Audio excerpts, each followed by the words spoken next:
Hello there guys, welcome back to Younes Talks Football, welcome back to a brand new video. I hope all of you are doing well today. This is wrapping up a very disappointing night for Chelsea Football Club as a whole. The women were knocked out of the Champions League in the fashion that they were knocked out in. We saw what happened, Chelsea missing their chances. A red card that wasn't a red card. And then it all went downhill from there. Penalty given, Barca 2-0 up, no chance of getting back into the game. Chelsea get knocked out. Emma Hayes' last game at the Bridge ends in tears. And then straight after, Chelsea jumped to Villa Park. We see the men play. And it's finished 2-2. And you know what? Considering that if I'm going to isolate the game into a game of 90 minutes, for what it's worth, being 2-0 down and coming back to 2-2, fair enough. That was actually a decent second half, to take it into context within isolation. But this result has not helped us whatsoever. And there was all the damage done in the first half for us to make it a flipping Mount Everest to climb for us to do something in the second half. So this is where we stand now. Anyone that was trying to cling on to some sort of false hope, as far as I'm concerned, false, positive, weird hope that we'll get Europa League, that is now officially, mathematically out of our control. We had it in our control. It's now mathematically out of our control. We need to hope Man United and Newcastle throw games away.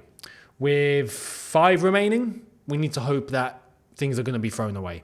5 remaining for us, 4 remaining for them. We play Tottenham next at the Bridge. So this is where we're going to have to hope that we do something on that day. Because if we even think of showing up at that game in the way that we did to start today, I mean, the start of today's game was worse than the Arsenal. Arsenal scored their first goal, I think, 4 minutes in. No, 4 minutes and something. Today, we let in our goal against Aston Villa 3 minutes and 50 seconds in. We broke that record. Lovely. 1-0 down. Correa own goal because it hits him on the leg and goes in. But the whole first half was absolutely abysmal. Absolutely abysmal. We did score 1 goal that was disallowed. Nicholas Jackson, ball over the top, and it was offside. Just margins, but it was offside.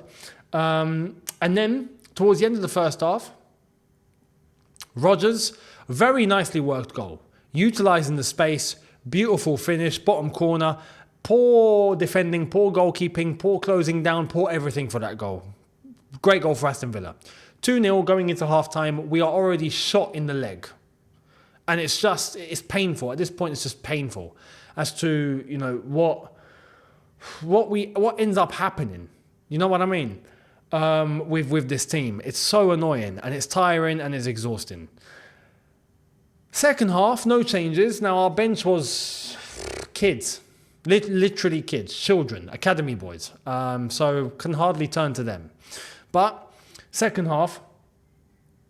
And Aston Villa this is where I'm going to criticise Aston Villa. I feel like Unai Emery, on a tactical standpoint, threw the game. Why? Because they had the upper hand in that first half and they were utilising that and they scored goals. Right? They were the better team. Second half, they almost came into that game trying to conserve energy. Let Chelsea have the ball. We sit, we'll wait for the opportunities. We will hit them on the counter and we'll punish them that way. It didn't work out because Chelsea were utilising the spaces that were left to them and getting into spaces to create chances. And then being able to recover in time in order to prevent Aston Villa from really trying to do anything when they just had the ball. They were also trying to just rely on the counter-attack. That wasn't happening. So that's where I feel like Unai Emery had the chance to keep Aston Villa just playing the same way they did in the first half. And I feel like they would have got a result if they'd done that. But Chelsea utilised the advantage in that second half. And we got ourselves back into the game. This is where I give credit. Again, I turn to this and I said this on the watch-along. Aston Villa were doing this thing, and I don't know why they do it. They're not a team that can play out of the back very well. Or if they do it a few times. But you have defenders or players on the ball in a very dangerous area, right? That just hold the ball. And the pressure is coming onto them, and they just hold the ball and they don't release. And then they lose the ball. And that's how we scored our first goal. Because They gave the ball in a very stupid area. Ball lands to Gallagher.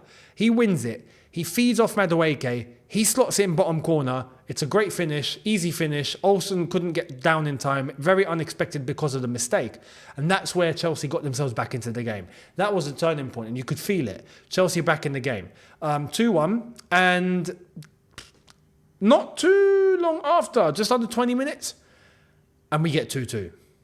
And that's Conor Gallagher with a cracking goal.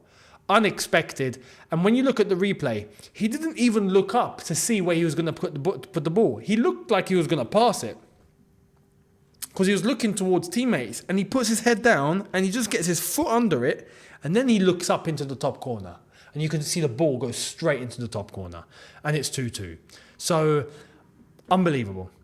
Great finish from Conor Gallagher, and that gets Chelsea back into the game properly. Now, what I will give credit for is the fact that Chelsea kept pushing until the very end. Stoppage time, 90 plus 5. Disasi's come on at this point with Cassidy. Thiago Silva came off, I think, with an injury, and I feel like we might have seen the last of Thiago Silva this season. I don't feel like his age, muscle injury, if it's a groin, we're going to see him play within the next 4 games. I feel like it's done. I feel like we've seen the last of Thiago Silva. So if it is Thiago Silva, thank you very much for every single little thing you've done. We will give all the goodbyes and the thank yous when the time comes. Not now, but if that is the last we've seen him on a football pitch, thank you very much. You've been an absolute pleasure. Disasi and Cassidy come on. Mudryk with a horror show. He came off. And those were technically the only subs we could really turn to, except David Washington. David Washington we just don't use. I don't know why. We paid 20 million for him to sit on the bench. I don't know. Is he AI? Does he exist? Is he real? Is he a money laundering scheme? I don't know. Like at this point, who knows? But we've not seen him. We made those subs. Disasi came in clutch, 90 plus 5. He's the one that gets the header. I don't even understand how he was there in the first place. But the ball comes across and he's there to whack it. Badiashile, I think, was the one to give the assist. Imagine Badiashile getting the assist, Disasi getting you a winner. You wouldn't have mentioned it. It's not in the script. You wouldn't have come up with that. You just wouldn't. None of us would. But Disasi heads it, hits the bar, goes hitting it off the keeper's hand, 3-2. Celebrating, 3 points in the bag. Oh my God, what a comeback. And then it's taken away. Now this is where it's going to get controversial, because some people are going to say VAR robbed us. We got robbed. Oh my God. Wasn't a foul. I understand we can agree on the fact that in the women's game, that was nowhere near even a foul, let alone a second yellow, right? And Chelsea shouldn't have gone down to 10 women, sorry. But that was the robbery. This that we've seen with Badiashile, I'm sorry. I'm going to be honest, it's not a robbery. It's a foul. It's a push in the back. Ask the player, doesn't even know. And you can see he's been pushed, like he's been nudged completely. Now, some people are going to say it's a shoulder. It's fine. It's not fine. You're not allowed to nudge in the back like that. You can try and put your body up to go up for a challenge, and obviously you can make some contact. But if you go in, you could see Badiashile literally looks at him and goes, you can't do that. Shoulder to shoulder now, you can. Shoulder to back, and the player goes, you can't. That's a foul. So, because of that, ball comes in, Disasi heads it, it's disallowed. And for that, I feel like it's fair. Now, the problem, despite giving credit, the comeback was unexpected. And it was a good second half.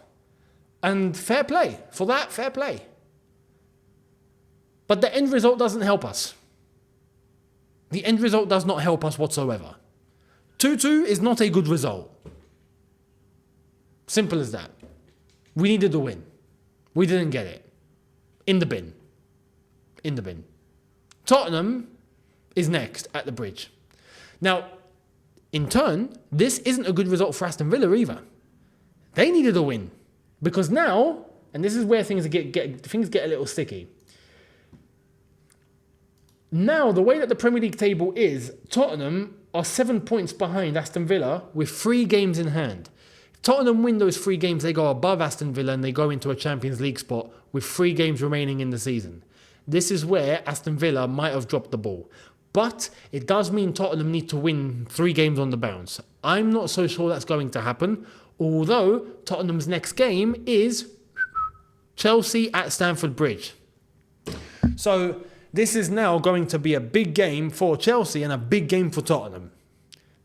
And it's Pochettino as well. So I don't know how this is going to go down. I don't know. We'll see. But credit for the second half comeback. No credit for the first half absolute horror show. And that was where all the damage was done. And this is why we're talking about a result like this. Because of what was happening in the first half. We cost ourselves. We threw it ourselves. So we can't shy away. But all of this is for anyone that's still expecting a Europa League spot. Right? I'm trying to just paint the picture for anyone that's trying to get a Europa League spot. It's not happening. And I've already come to terms with that. For me, the season's over. I've already come to terms with the season is done. Today, for me, in my head, was a pre-season friendly. Nothing more. It's friendly. And so are the remaining games. Tottenham's kind of different because Tottenham at the Bridge, that's not a friendly. That could even be a friendly and we won't treat it like a friendly. Us fans anyway. Players, not so sure. But us, it's not a friendly. But apart from that, season's done. Season's done. Season's done. And we know what damage has been done. We know what's happening. I said in the preview, I'm not expecting a win. We didn't get one. I was contemplating between 1-1 and 2-1 loss. 1-1, 2-1 loss, 1-1, 2-1 loss.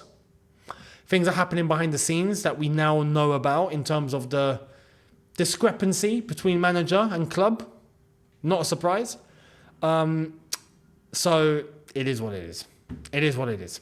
Let me know your thoughts down below on your overall feelings and sentiments into this game. It's finished 2-2. And like I've said, it's not good enough. Simple as that. Not good enough. So let me know your thoughts. Much appreciated. I will catch all of you tomorrow for a brand new one. Make sure you're here for that. Subscribe if you haven't done so already. Hit the notification bell to be notified once I have uploaded. I will see all of you tomorrow. In a bit, people. Have a good one. Take care and peace.